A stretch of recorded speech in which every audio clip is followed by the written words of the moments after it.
आज हम पढ़ेंगे भूमंडलीय ऊष्मन, जिसे हम ग्लोबल वार्मिंग या पृथ्वी के तापमान में वृद्धि के नाम से भी जानते हैं। क्या अर्थ होता है, क्या कारण होते हैं तथा इन कारणों के बाद हमारे ऊपर इसका क्या प्रभाव रहता है, उन सभी के बारे में हम डिस्कस करेंगे।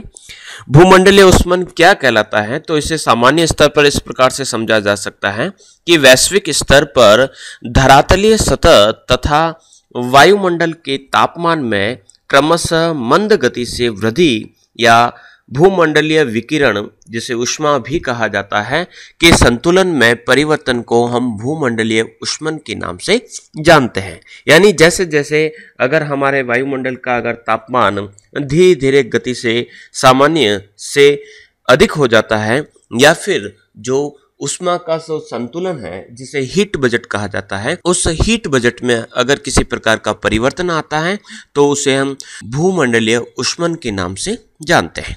अगर हम ग्लोबल वार्मिंग या भूमंडलीय ऊष्मन की बात करें तो ये दो तरीकों, जिसके अंतर्गत प्राकृतिक तथा मानव जनित दोनों ही तरीके से ये होता है। यानी केवल और केवल दोषारोपण हम मानवों पर न करके हम इस प्रकार से इसे समझ सकते हैं कि यह एक ऐसी प्रक्रिया है जिसमें प्राकृतिक कारकों का भी उतना ही योगदान है जितना मनुष्य का रहा है, लेकिन वर्तमान के समय में मनुष्य का जो योगदान है वो काफी अधिक बढ़ चुका है।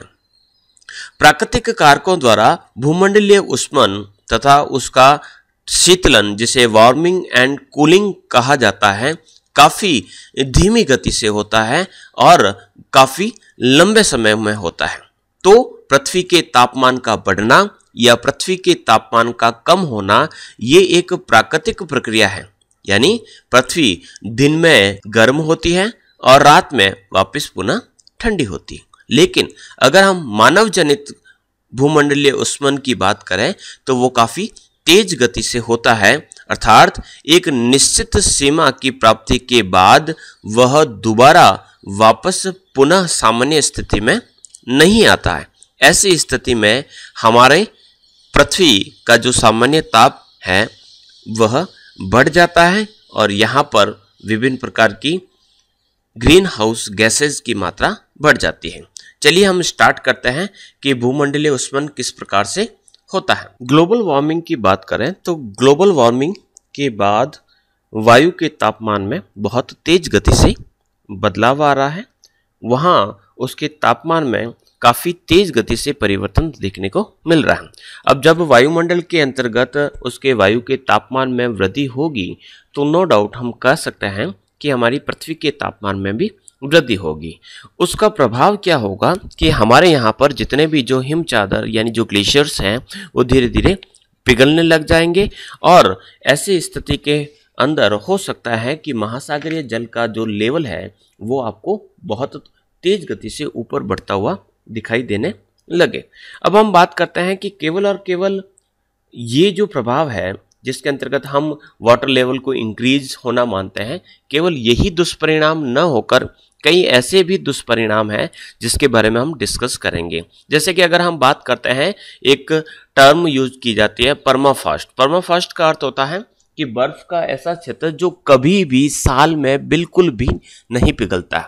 हमारे पृथ्वी के अंतर्गत कार्बन के बहुत अधिक भंडार पाए जाते हैं और ये जो भंडार है वह उस बर्फ की मोटी चादरों के नीचे फैले हुए।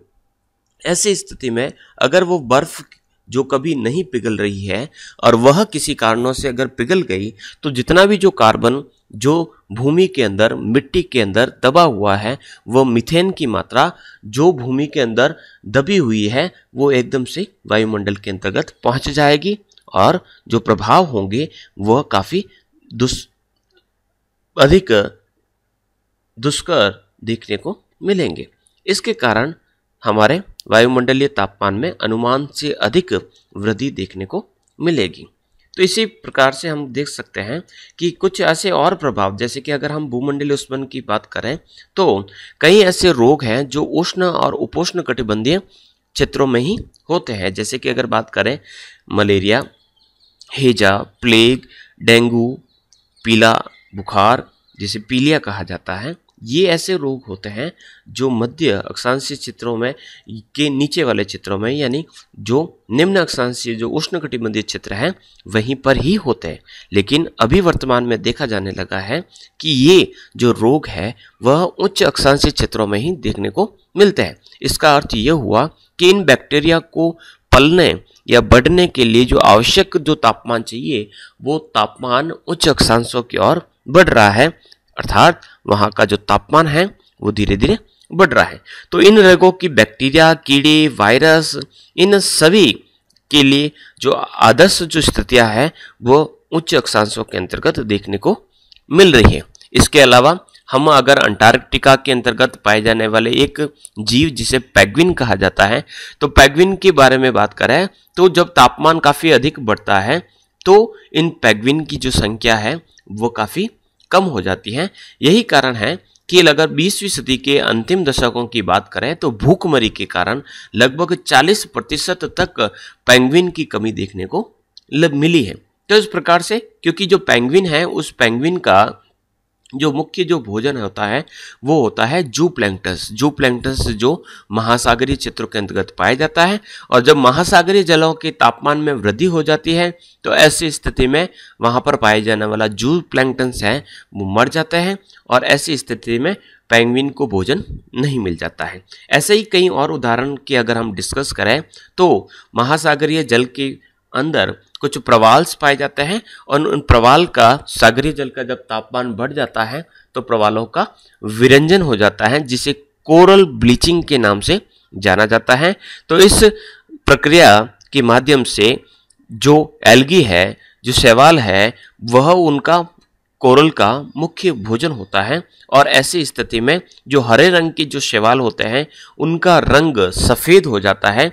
इस कारण प्रकाश संश्लेषण क्रिया नहीं हो पाती है और शैवाल मर जाते हैं। और जब शैवाल यानी एल्गी की मृत्यु हो जाती है तो उसका भोजन यानी जो कोरल जो जिसे प्रवाल कहा जाता है तो प्रवाल का भोजन भी वहाँ पर नष्ट होने लगता है। इसी प्रकार से सागरीय जल का जो तापमान है वह बढ़ने के कारण वहाँ पर ये भी देखा गया है कि लगभग यहाँ का जो टेम्परेचर है, यह औसत जो टेम्परेचर है उसमें 0.6 डिग्री सेंटीग्रेड का हमें इंक्रीमेंट देखने को मिला है और जो सागर तल है वो धीरे धीरे काफ़ी ऊपर उठ रहा है। तो इस प्रकार से बहुत सारे विकट परिणाम इसके देखे जा सकते हैं।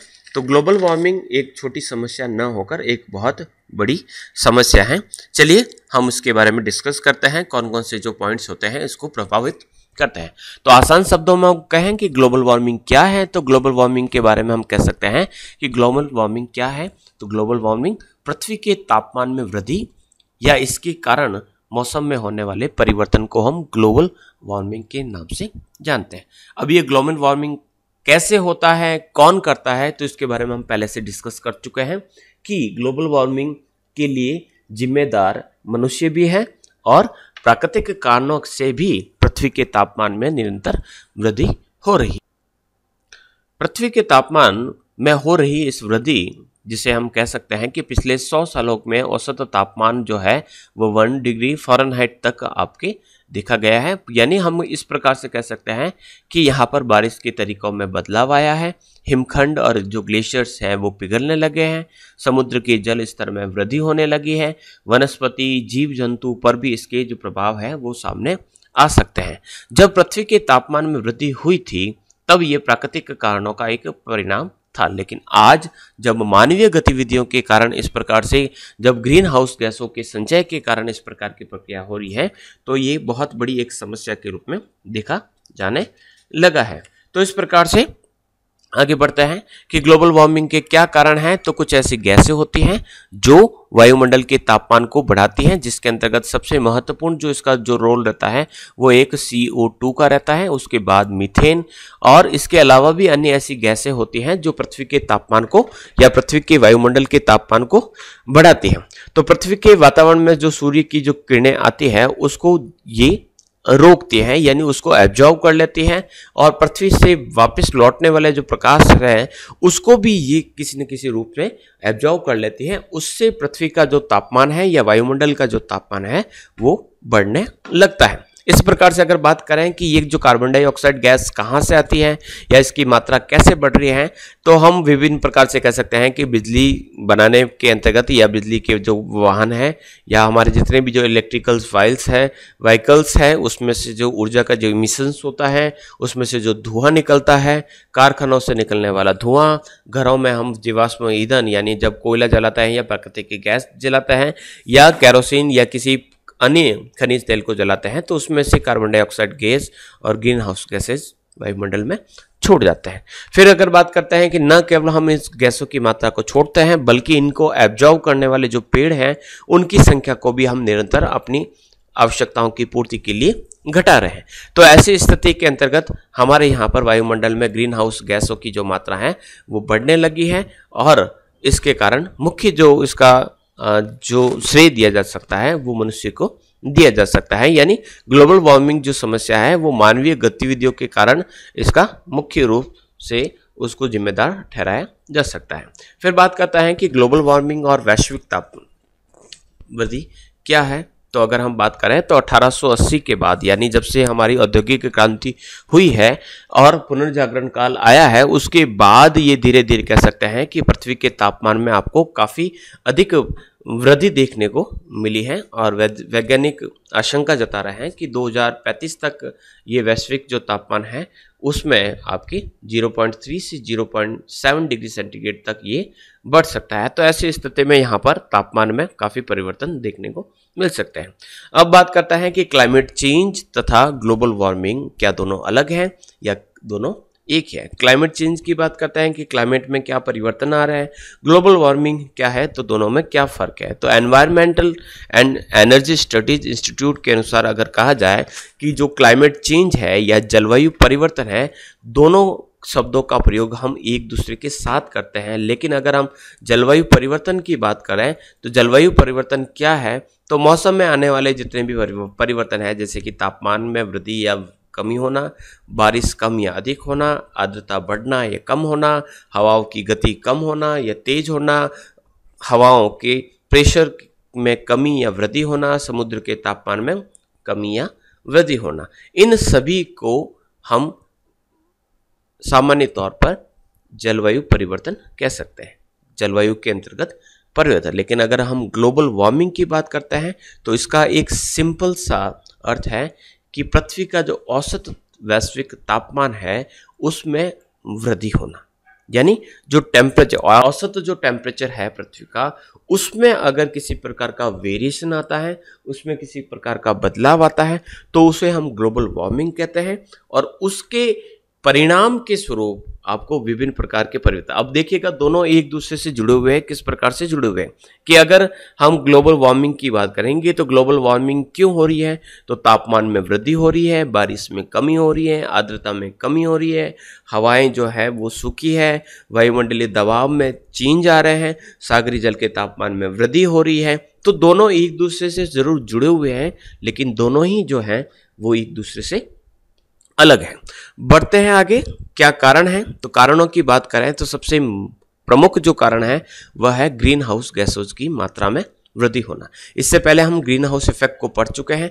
तो ग्रीन हाउस गैसेज जो होती है उसकी मात्रा अगर वायुमंडल में बढ़ जाती है तो पृथ्वी के तापमान में धीरे धीरे वृद्धि होने लगती है। कौन कौन सी गैसें हैं, तो CO2, मीथेन जिसे CH4 कहा जाता है, नाइट्रस ऑक्साइड, ओजोन, क्लोरोफ्लोरोकार्बन, ये सभी जो गैसें हैं वह ग्रीन हाउस गैसेस कहलाती हैं। जैसे कि अगर हम बात करें कि ओजोन जो है, ये सभी जो गैसें होती हैं वह सूर्य की किरणों से प्राप्त जो ऊष्मा है उसको एब्जॉर्ब करती है और एब्जॉर्ब करने के कारण ये पृथ्वी के वायुमंडल से इन गैसों को बाहर नहीं जाने देती या सूर्य की जो तापमान जो शून्य में चला जाता है उनको रोक लेती है। इस कारण वायुमंडल का तापमान बढ़ जाता है।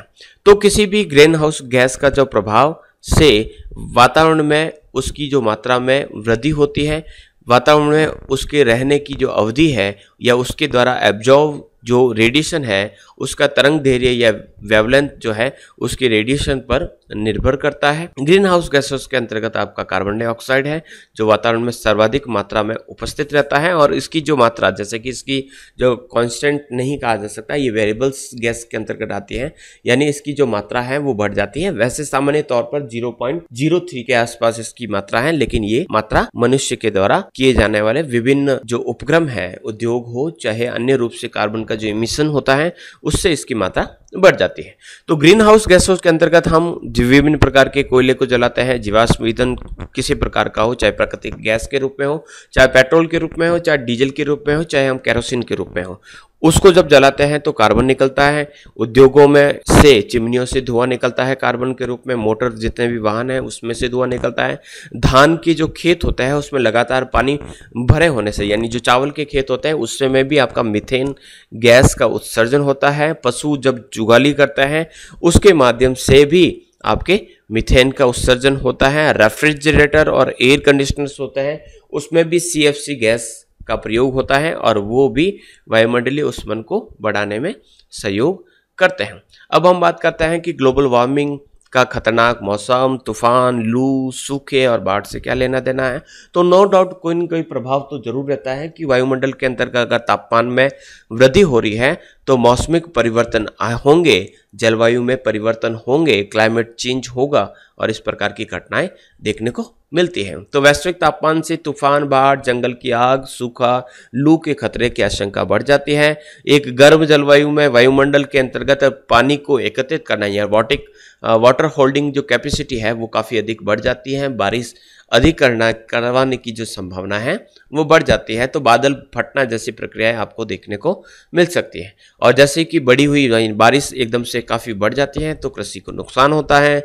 एक ही दिन में बहुत अधिक तूफान आता है तो हर प्रकार से यहाँ पर जन और धन की दोनों ही प्रकार से नुकसान होता है। इसके साथ ही ग्लोबल वार्मिंग होगा तो समुद्री सतह का तापमान बढ़ेगा, क्योंकि जो पृथ्वी का जो वातावरण की जो अधिकांश नमी होती है समुद्र उसको एब्जॉर्व कर लेता है। जब गर्म समुद्री सतह होगी तो तूफान बढ़ने की जो प्रक्रिया है वो बढ़ जाएगी, यानी वहाँ पर चक्रवात बढ़ने की जो आशंका है वो बढ़ जाएगी। तो इस प्रकार से हर प्रकार से ग्लोबल वार्मिंग के कारण यहाँ पर सूखे से लेकर लू, बाढ़ और तूफान जैसी भी प्रक्रियाएं देखने को मिलेगी। अब बढ़ता जो समुद्री स्तर है उससे ग्लोबल वार्मिंग का क्या लेना देना है। तो ग्लोबल वार्मिंग के कारण ग्लेशियर्स बढ़ते हैं। तो ग्लोबल वार्मिंग दो तरीके से समुद्र के जल के तापमान को बढ़ाता है। गर्म जल के कारण ग्लेशियर्स पिघलते हैं और पिघलने के कारण वहाँ पर जो जमीन की क्षेत्र पर जो बर्फ पाया जाता है उस ग्लेशियर्स के टुकड़ों को वह हिम आइसबर्ग्स को समुद्र तक ले जाता है और वहाँ पर इस प्रकार से जो बर्फ के पहाड़ है वो समुद्र के अंदर तैरते रहते हैं। जब वो पिघलते हैं तो समुद्र के जल के जो स्तर है उसको वो इंक्रीज करते हैं।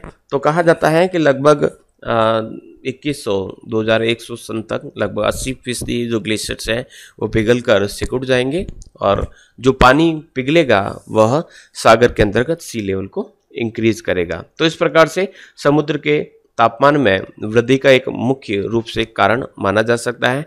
समुद्री धाराएं जो होती हैं वह भी किसी न किसी प्रकार से समुद्र के जो तापमान है उसको बढ़ाने में अपना योगदान देती है। तो इस प्रकार से ग्लोबल वार्मिंग के कारण समुद्र का जल का जो स्तर है वो भी आपको बढ़ा हुआ देखने को मिलेगा। अब हम बात करते हैं कि इसके क्या परिणाम हो सकते हैं। तो वैश्विक तापन या ग्लोबल वार्मिंग के कारण हमारे ग्लेशियर्स पिघल जाएंगे या ग्लेशियर्स पीछे हटने लगेंगे, ग्लेशियर्स का आकार कम होगा। हमारी जितनी भी जो सदावाहिनी नदियां हैं उस नदियों का जो मुख्य जो स्रोत है वो ग्लेशियर्स के पिघलने से ही जल प्राप्त होता है। तो उसके अंदर बाढ़ आने की समस्याएं भी उत्पन्न होगी, साथ ही साथ वहां पर समुद्र के जल का जो स्तर है वो भी आपको बढ़ा हुआ देखने को मिलेगा। कई ऐसे जो द्वीपीय क्षेत्र है या सागर तट के आसपास के जो क्षेत्र हैं वो डूबने के कगार पर पहुंच जाएंगे।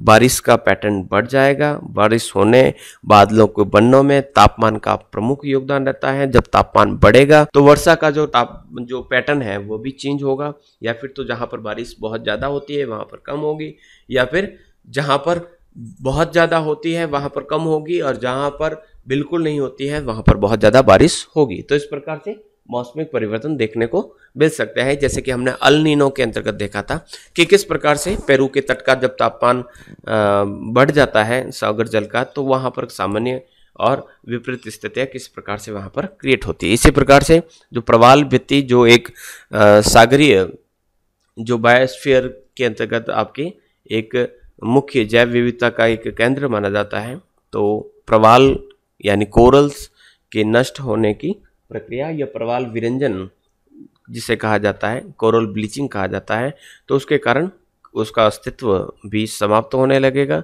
समुद्र जल का जब तापमान बढ़ेगा तो प्लैंक्टन्स जो मछलियों का खाना है, तो जू प्लैंक्टन्स या आपके फाइटोप्लैंक्टन्स नष्ट हो जाएंगे। जू प्लैंक्टन्स नष्ट होंगे, उसका प्रभाव आपके पेंगुइन्स पर भी पड़ेगा, उसका प्रभाव मछलियों पर भी पड़ेगा। तो समुद्री जल का जो प्राथमिक जीव जिसे फाइटोप्लैंक्टन्स या पादप प्लवक कहा जाता है वो नष्ट हो जाएगा। तो पूरी की पूरी एक फूड चेन जो है वो पूरी की पूरी यहाँ पर प्रभावित देखने को मिलेगी। फिर प्रकार से माइग्रेशन होगा।